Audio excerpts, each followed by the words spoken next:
कांग्रेस उम्मीदवार जाकिर आबिदीन ने चोपड़ा विधानसभा क्षेत्र में जोरदार चुनाव प्रचार शुरू किया है। शनिवार को उन्होंने दासपारा ग्राम पंचायत के अलग अलग इलाकों में खुले हुड वाली कारों, हजारों कार्यकर्ताओं के बाइक जुलूस और पैदल मार्च के साथ जोरदार प्रचार किया। प्रचार के दौरान सड़क के दोनों ओर आम लोग जमा होते दिखे।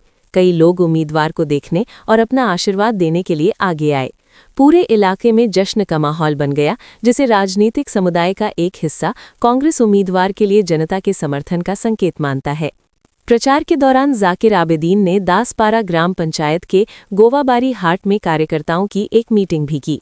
वहां उन्होंने कार्यकर्ताओं से एकजुट होकर काम करने की अपील की और आने वाले चुनावों में जीत की उम्मीद जताई। इस प्रचार कार्यक्रम में चोपड़ा ब्लॉक कांग्रेस अध्यक्ष मसीरुद्दीन, युवा अध्यक्ष महबूब आलम और दासपारा ग्राम पंचायत की कांग्रेस लीडरशिप मौजूद थी।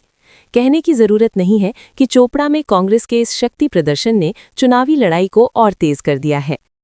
दासपारा अंचल पूरा परिक्रमा करছি, ডোর টু ডোর ক্যাম্পিং করার একটা ছিল,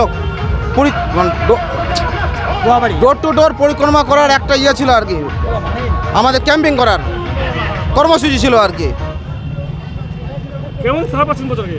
আপনারা মিডিয়া বন্ধুরা আপনারাই বলতে পারেন আজকে কীরকম সারা পাচ্ছি, আপনারাই বলতে পারেন। আমরা কয়েকটা বাইক নিয়ে ক্যাম্পিংয়ে বার হয়েছিলাম, লাস্টে আমরা র্যালি করতে বাধ্য হয়ে গেলাম বাইকগুলোকে নিয়ে। প্রতি ইলেকশনে চোপড়ায় আগুন জ্বলে রক্তক্ষয়ী হয় এবং ভয়ে সন্ত্রাস তৈরি হয়। এইবার একটা ইলেকশন কি মনে করছেন? শুনেন, এবার তৃণমূল তো সবসময় চেষ্টা করছে যাতে চোপড়ায় দাবিয়ে তারা প্রচার করে এবং নির্বাচনটা করে, কিন্তু এবারকার যে নির্বাচন কমিশন রয়েছে, জ্ঞানেশ বাবু যিনি রয়েছেন তাকে আমি ধন্যবাদ জানাচ্ছি। তিনি কড়া নিরাপত্তা দিয়ে ভাবে ইলেকশনটা এবার নির্বাচনটা পার করবেন আর কি আশা করছি। কতখানি জিতা নিয়ে কোথায় আসা রয়েছে? হ্যাঁ, জিতা নিয়ে ইনশাল্লাহ মানুষের চোপড়া ব্লকের সর্বসাধারণ মানুষের আমার উপরে আস্থা এবং মানুষ আশীর্বাদ করেছে, ভরসা করেছে, দোয়া করছে। আমি নিশ্চিত চোপড়ার মানুষ আমাকে জিতাবেন। কি বার্তা দিয়ে আপনি ভোট চাচ্ছেন? আমি সাধারণ মানুষকে বার্তা দেবো, আমরা চোপড়ায় গণতান্ত্রিক ফিরিয়ে দিব।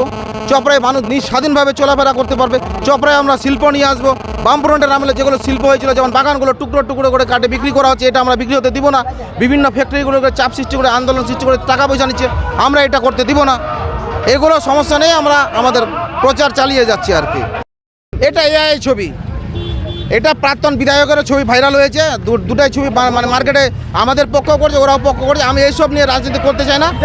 আর বিধায়ক তো নিজেই একজন কেসে জর্জরিত, মেয়ে ছেলের কাছে, এইসব নিয়ে আমি মাথা ঘামাতে চাই না। আর কে কী করছে না করছে এটাগুলো দেখার আমার সময়ও নেই। আমি সাধারণ মানুষকে পরিষেবা দিতে চাই এবং সাধারণ মানুষকে চলাফেরা করে নিতে চাই, চলাফেরা করে সঙ্গে নিয়ে চলতে চাই। এটাই নিয়ে আমি এখন লেগে আছি। এই যে আপনার পোস্ট করা হচ্ছে, আপনার এতে সম্মান হচ্ছে না? না, এটা নিয়ে কোনো যাচ্ছে না। এই ছবিতে নানা রকম করা যায়, এটা তো ডবল। আমাদের প্রধানমন্ত্রী মোদিজিরও ছবি নিয়ে এরকম করেছে, এটা নিয়ে কোনো ব্যাপার না, আমার কোনো ইস্যু নেই।